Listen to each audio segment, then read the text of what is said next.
महात्मा ज्योतिबा फुले भारतीय समाज सुधारक और महान चिंतक महात्मा ज्योतिराव गोविंदराव फुले भारतीय समाज सुधारकों में से एक थे, जिन्होंने 19वीं शताब्दी में सामाजिक न्याय, समानता और शिक्षा के प्रचार प्रसार के लिए अनेक महत्वपूर्ण कार्य किए।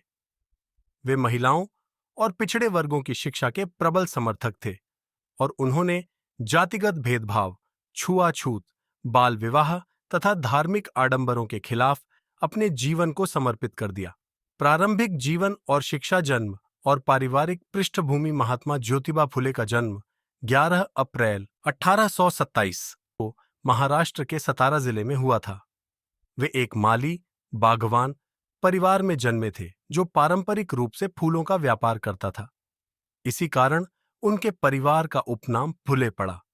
उनके पिता का नाम गोविंदराव फुले और माता का नाम चिमणा बाई फुले था। जब वे छोटे थे तभी उनकी माता का निधन हो गया। उनकी परवरिश उनके पिता और बड़े भाई ने की। ज्योतिबा फुले बचपन से ही बहुत बुद्धिमान और जिज्ञासु प्रवृत्ति के थे। हालांकि उस समय समाज में निम्न जाति के लोगों को शिक्षा प्राप्त करने का अधिकार नहीं था, लेकिन उनके पिता ने उनकी पढ़ाई में रुचि देखते हुए उन्हें स्कूल भेजा। शिक्षा में संघर्ष। ज्योतिबा फुले ने अपनी प्रारंभिक शिक्षा पुणे में मराठी स्कूल में प्राप्त की। हालांकि समाज में जातिवाद के कारण उन्हें कई कठिनाइयों का सामना करना पड़ा।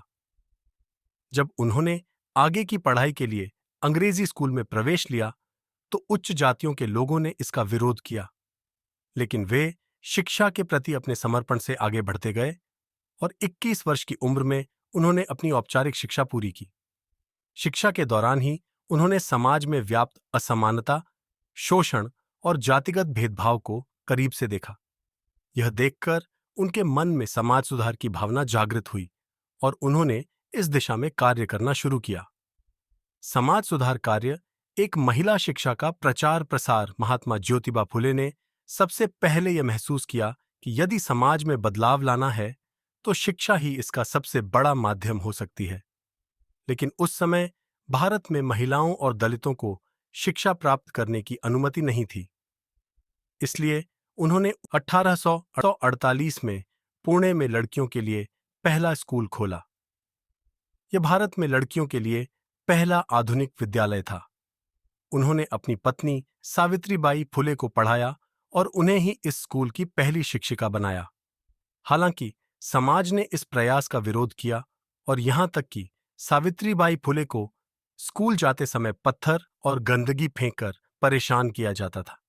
लेकिन वे और ज्योतिबा फुले अपने मिशन पर अडिग रहे और उन्होंने कई और स्कूल खोले।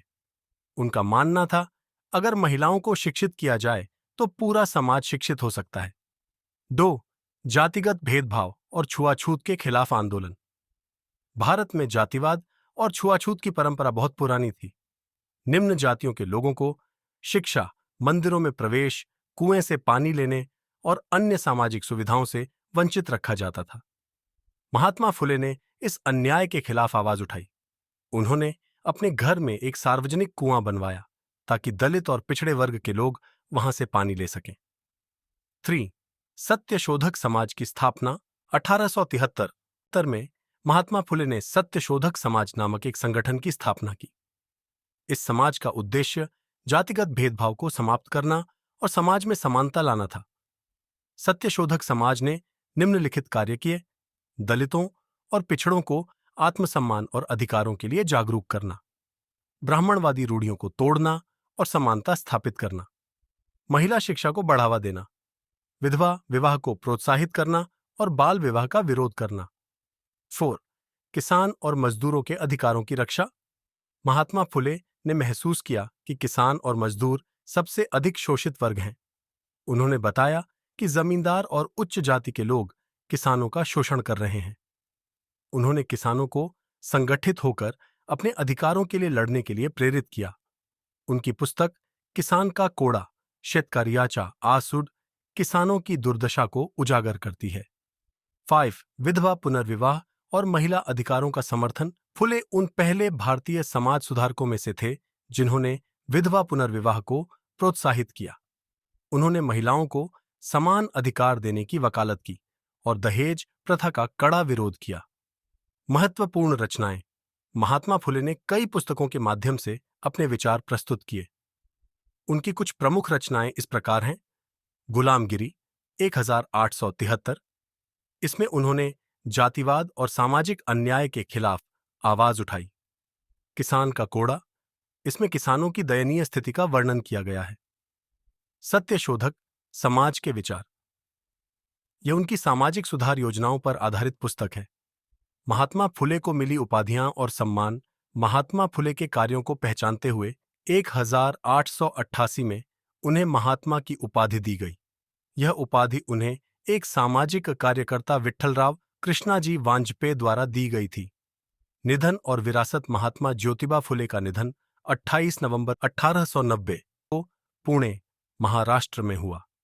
हालांकि उनकी मृत्यु के बाद भी उनके विचार और उनके द्वारा शुरू किए गए आंदोलन जारी रहे। उनकी शिक्षाएं और उनके विचार आज भी समाज में प्रासंगिक हैं और लाखों लोगों को प्रेरित करते हैं।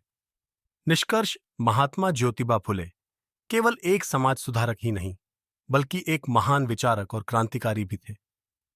उन्होंने जातिवाद, छुआछूत, महिला शिक्षा, किसानों के अधिकार और सामाजिक समानता के लिए संघर्ष किया। उनका जीवन प्रेरणादायक है और उनका कार्य आज भी समाज सुधारकों के लिए एक मार्गदर्शक बना हुआ है। उनका संदेश था, शिक्षा के बिना समाज का उद्धार नहीं हो सकता। उनकी शिक्षाएं और कार्य हमें समानता और सामाजिक न्याय के लिए प्रेरित करते हैं।